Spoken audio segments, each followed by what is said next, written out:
Innal hamdalillah nahmaduhu wa nasta'inu nastaghfiruh wa natubu ilayhi wa na'udzu billahi min shururi anfusina min sayyiati a'malina may yahdihillahu fala mudilla lahu wa may yudlil fala hadiyalah. Asyhadu an la ilaha illallah wahdahu la syarika lah wa asyhadu anna Muhammadan abduhu wa rasuluh. Ya ayyuhalladzina amanu taqullaha haqqa tuqatih wa la tamutunna illa wa antum muslimun. Ya ayyuhan nasu taqu rabbakumul ladzi khalaqakum min nafsin wahidah wa khalaqa minha zawjaha batha minhuma rijalan katsiran wa nisaa'a wattaqullaha alladzi tasaaluna bihi wal arham innallaha kana 'alaikum raqiba. Ya ayyuhalladzina amanu taqullaha wa qulu qawlan sadida yuslih lakum a'malakum wa yaghfir lakum dhunubakum wa may yuti'illaha wa rasulahu faqad faza fawzan 'azima. Amma ba'd, inna asdaqal hadis kitabullah wa khairul huda huda Muhammad sallallahu alaihi wasallam wa syarrul umuri muhdatsatuha wa kullu muhdatsatin bid'ah wa kullu bid'atin dhalalah wa kullu dhalalatin finnar. Ma'asyiral muslimin, jamaah salat Jumat rahimani wa rahimakumullah. Alhamdulillahilladzi bi ni'matihi tatimmus shalihat. Tsumma alhamdulillah ala kulli hal. Segala puji bagi Allah dengan nikmat dan karunia-Nya yang memberi kita kesempatan pada siang hari ini untuk terus ta'abbud beribadah pada Allah Subhanahu wa taala. Karena hakikat penciptaan manusia di muka bumi dan mereka beribadah. Sebagaimana penjelasan Allah dan surah Az-Zariyat ayat 56, "Wa ma khalaqtul jinna wal insa illa liya'budun." Tidaklah aku ciptakan jin dan manusia kecuali beribadah kepada Aku. Semoga sisa umur yang Allah berikan, kita tetap diberi keistiqomahan oleh Allah untuk terus menjalankan syariat Allah dan di atas sunnah Rasulnya Muhammad sallallahu alaihi wasallam, sehingga saat ajal kita tiba, saat Allah memanggil kita, Allah memanggil kita dengan panggilan sangat indah. Ya ayyatuhan nafsul mutmainnah, wahai jiwa-jiwa yang tenang. Sang pemilik ketenangan jiwa bukan karena mereka memiliki status sosial, jabatan dan kekayaan, tapi sang pemilik jiwa yang tenang Allah ingatkan dalam surah Ar-Ra'd di ayat 28, ala bidzikrillah tatmainnul qulub. Mereka-mereka yang selalu dekat dengan Allah, yang selalu mengingat Allah kapanpun dimanapun, mereka adalah pemilik jiwa yang tenang. Mereka yang pantas mendapatkan panggilan sangat indah ini. Maka semoga di sisa umur yang Allah berikan, kita tetap diberi keistiqomahan oleh Allah untuk terus mampu mentaati Allah sampai akhir hayat kita.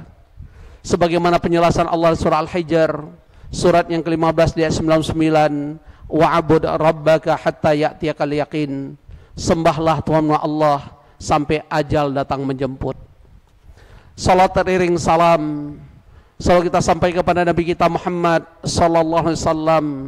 Semoga kita sebagai umat beliau mampu berittiba, menghidupkan dan mengamalkan sunnah-sunnah beliau sepanjang hayat kehidupan kita. Karena hakikat cinta kepada beliau saat kita mampu menghidupkan dan mengamalkan sunnah. Sebagaimana sabda Rasulullah SAW di Sahih Bukhari, man ahya sunnati faqad habbani wa man habbani wa kana ma'i fil jannah.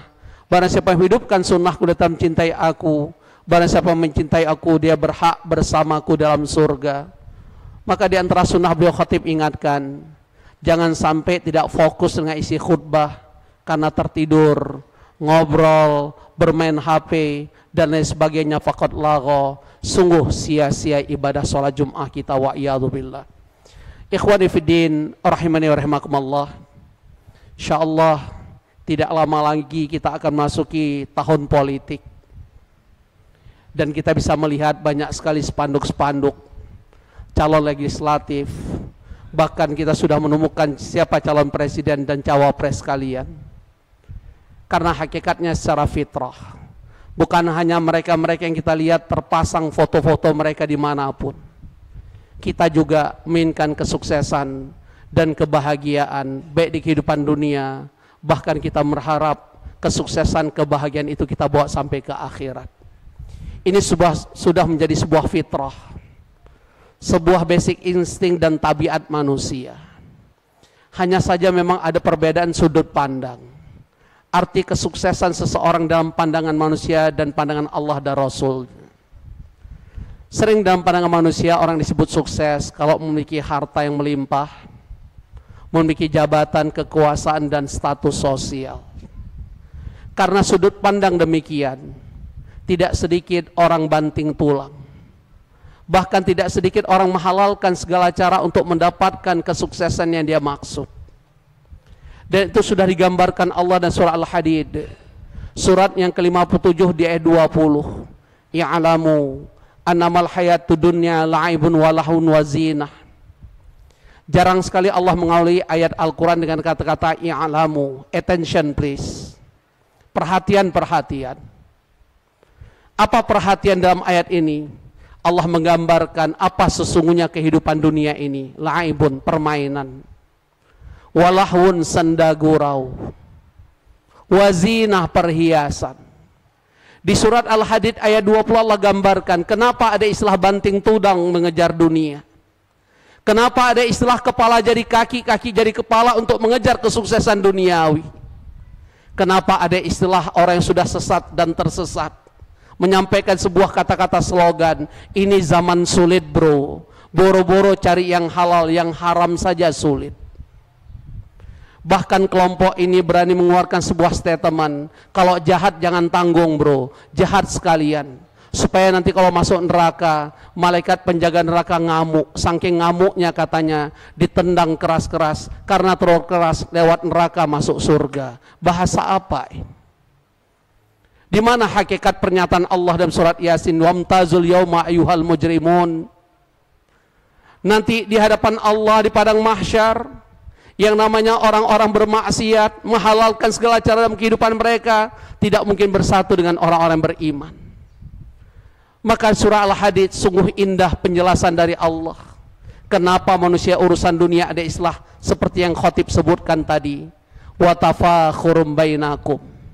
Ternyata kita mengejar dunia, kata Allah, demi sebuah status dan kebanggaan. Aku orang hebat, aku orang sukses, aku dipandang orang, aku dihormati orang. Wa takatsurum fil amwal wal aulad. Bukan hanya itu mereka mengejar dunia, kata Allah, tapi demi sebuah status kebanggaan. Hartaku kalau perlu 7 turunan tidak habis. Aku memiliki anak yang sekolah di luar negeri, broad country, di kampus terkenal yang menunjukkan status diriku dan keluargaku. Dan itu sudah Allah gambarkan bahkan 14 abad yang lalu. Dalam hadis riwayat Muslim, Rasulullah SAW sudah menggambarkan tentang siapa manusia ini di akhir kehidupan mereka. Sayatiz zaman la yubalil mar'u bima akhadhal mal amin halal amin haram. Akan datang suatu zaman di mana seseorang tidak mau tahu bagaimana memperoleh harta, jabatan dan kekuasaan, apakah dengan cara yang halal atau dengan cara yang haram. Mereka tidak mau tahu. Mungkin zaman ini maksud sudah terjadi hari. Padahal belum menjelaskan dari Sahih Bukhari yang lain, al halalu bainun wal haramu bainun. Halal terang benderang dan haram terang benderang. Memang ada satu wilayah antara halal dan haram disebut dengan wilayah syubhat. Istilah KPK gratifikasi, istilah orang Sunda uang kadede, istilah orang proyek uang lembur, uang rokok dan terima kasih. Berbagai istilah, karena hakikatnya sudah diingatkan oleh Allah lewat sabda Rasulnya Muhammad SAW, ar-rashi wal murtashi finnar, penyogok dan yang terima sogok sama-sama dalam neraka. Maka istilah ini diperhalus dengan istilah uang kadede, dengan istilah uang terima kasih. padahal itu semua ada vested interest di balik itu. Maka KPK mengistilahkan syubhat ini gratifikasi. Apa hukumnya? Dengarkan sabda Rasulullah SAW, man waqa'a syubhat waqa'a fil haram. Yang masuk wilayah abu-abu antara halal dan haram, dia telah masuk wilayah keharaman. Ikhwan fiddin rahimani wa rahimakumullah. Bagaimana pandangan sukses menurut Allah dan Rasulnya? Allah jelaskan dari surat Ali Imran ayat 185. Dan mari kita bertanya termasuk diri khatib, apakah ada effort sungguh-sungguh kita mereka kesuksesan di hadapan Allah? Ternyata jawaban Allah, siapa manusia sukses di hadapan Allah? Faman zuhziha 'anil nar wa udkhilal jannah faqad faz. Orang-orang yang jauh dari neraka, dia tidak menghalalkan segala cara, dan dia kepingin masuk surga karena dia berharap harta yang dia raih adalah harta yang halal dan barokah, harta yang mampu menempatkan dirinya sebagai hamba Allah, harta yang bisa meraih akhiratnya, dia mampu meraih sebagai ahlul jannah. Inilah sosok pemenang, the winner, champion di hadapan Allah, bukan sebaliknya. Maka ukuran berikutnya, semua kita pasti akan mencari kebahagiaan. Walaupun ada istilah yang baru di dunia kalangan barat. Dulu barat pernah mengajarkan time is money, waktu adalah uang. Khatib karena bulan lalu baru dari sana safar, Allah beri kesempatan. Ada kembali istilah di dunia barat, everything is money but money is not everything. Segala sesuatu dengan uang, tapi uang tidak bisa membeli segala sesuatu. Dan kita bisa melihat realitas kehidupan kita. Tidak sedikit orang-orang terhormat, tidak sedikit mereka pemilik kesuksesan, tapi dengan jujur mereka mengatakan di hadapan khatib, I'm not happy Ustadz, please help me. Dan orang-orang di luar sana tidak pernah tahu dia tidak bahagia, karena mereka tertutup oleh rumah yang gedongan, mereka tertutup kegalauannya dengan status sosial. Dan dunia pernah mengajarkan kita, siapa yang tidak mengenal Elvis Presley di zamannya? Siapa yang tidak mengenal Marilyn Monroe di zamannya? Orang-orang ini tercatat dalam sejarah mengakhiri hidupnya dengan mati bunuh diri. Dan mereka menulis sebuah testament, I'm not happy, aku tidak bahagia. Termasuk mereka yang mengatakan musik is my life. Siapa yang tidak mengenal Whitney Houston? Media barat menyebutkan she has the golden voice in the world. Tapi sejarah mencatat sosok penyanyi terhebat di muka bumi ini saat itu, dia mengakhiri hidupnya dengan overdosis. So di mana alasan musik make me happy and long life? You a liar. Dusta kita. Karena pemusik dunia ini tidak bahagia. Pemusik dunia itu tidak menemukan kebahagiaan sejati. Maka Allah sebagai Rabbul Alamin mengingatkan kita di surah An-Nahl ayat 97. Apa kunci kebahagiaan sesungguhnya? Man amila salihan min dzakarin aw untha wa huwa mu'min. Barang siapa beriman dan beramal soleh. Bahkan Allah sebutkan jenis gender di ayat ini, baik dia laki-laki maupun perempuan. Ada dua garansi jaminan dari Allah. Falanuhyiyannahu hayatan thayyibah. Sungguh pasti ku beri kebahagiaan hidup di dunia. Wala naziyannahum ajran bi ahsani ma kanu ya'malun. Dan sungguh pasti kata Allah, ku beri kebahagiaan di akhirat sebagai penghuni surga, balasan dari amal soleh yang mereka kerjakan saat mereka hidup di kehidupan dunia ini. Maka ini jawaban Allah. Allah sebagai CEO kehidupan Rabbul Alamin, Allah sebagai Maliki Yaumiddin, raja di raja di hari kiamat, telah menjelaskan kepada kita, ternyata kebahagiaan sesungguhnya saat kita memiliki iman dan amal soleh, bukan sebaliknya. Aku qauli hadza wa astaghfirullah li wa lakum.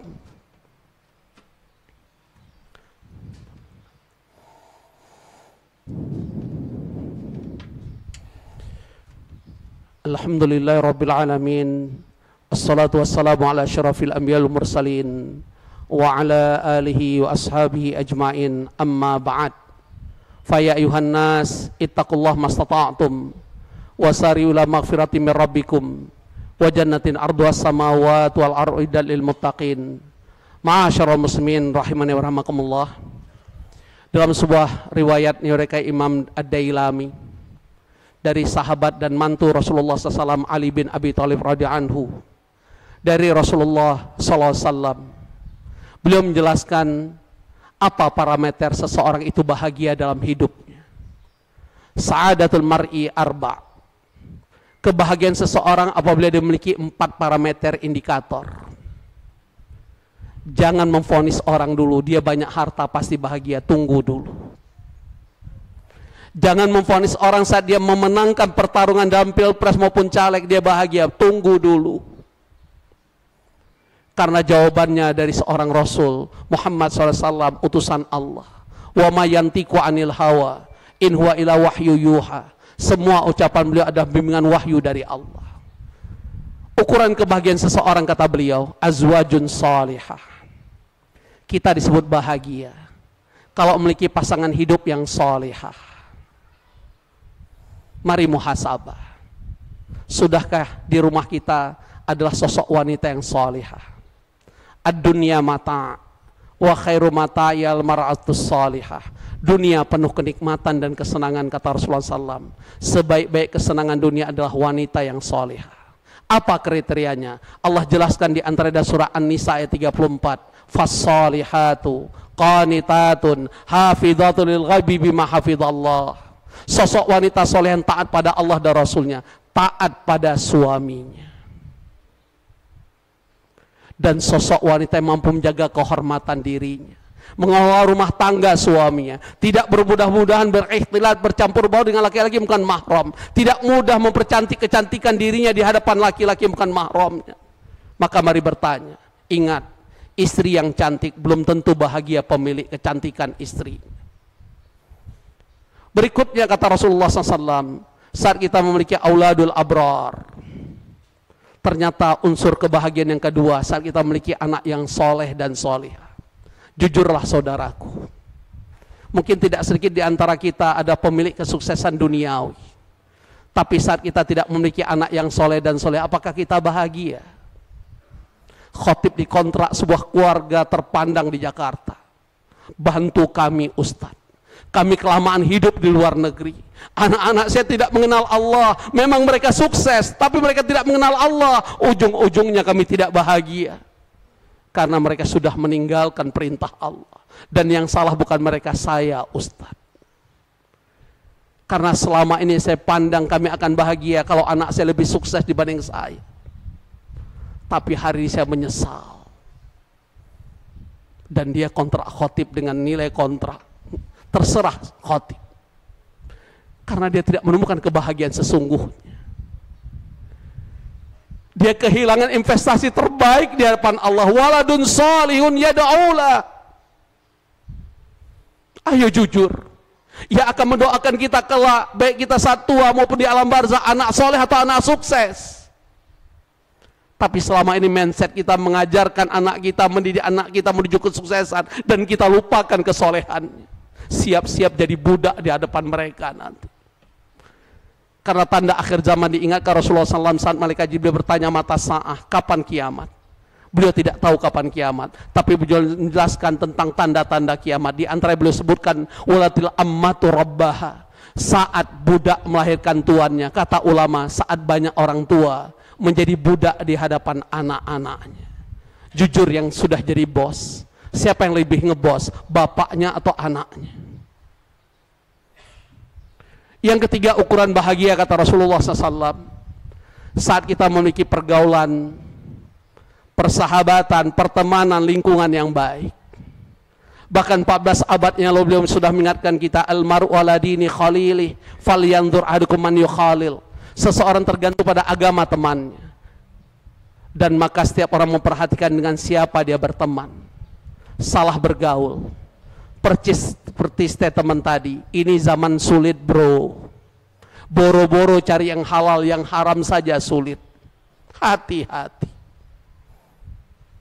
Maka kita lihat hari ini, mereka melanggar hukum, ditangkap penegak hukum, bukan sebuah kesedihan, tapi mereka seolah-olah ada sebuah kebanggaan, selfie di mana-mana. Karena salah pergaulan.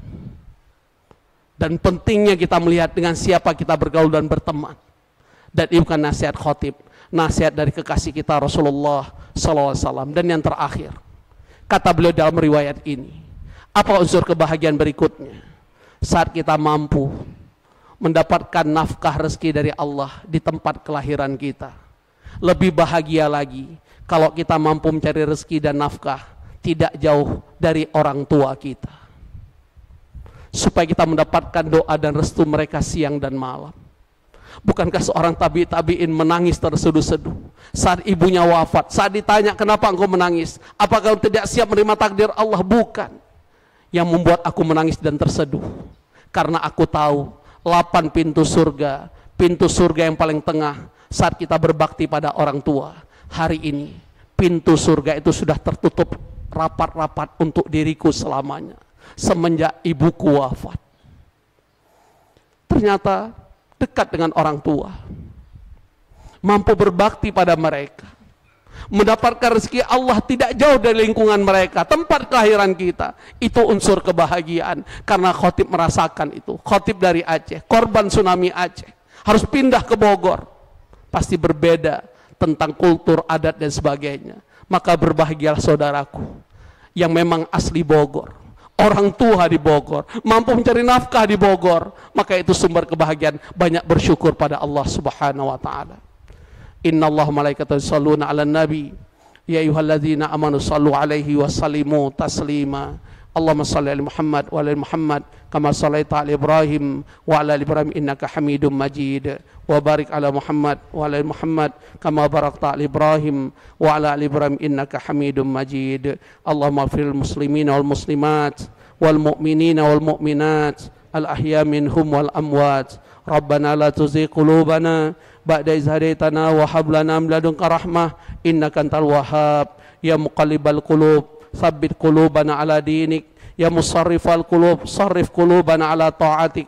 Rabbana hab lana min azwajina wa dhurriyyatina qurrata a'yun waj'alna lil muttaqina imama. Allahumma khtimna husnal khatimah. Allahumma arzuqna husnal khatimah. Allahumma inna nas'aluka husnal khatimah. Allahumma inna nas'aluka al-huda wat tuqa wal afafa wal ghina. Allahumma aghna bil ilmi wal mal wa zaina bil hilmi wa akrimna bit taqwa. Allahumma kfina bi halalika an haramik wa aghna bi fadlika amman siwak.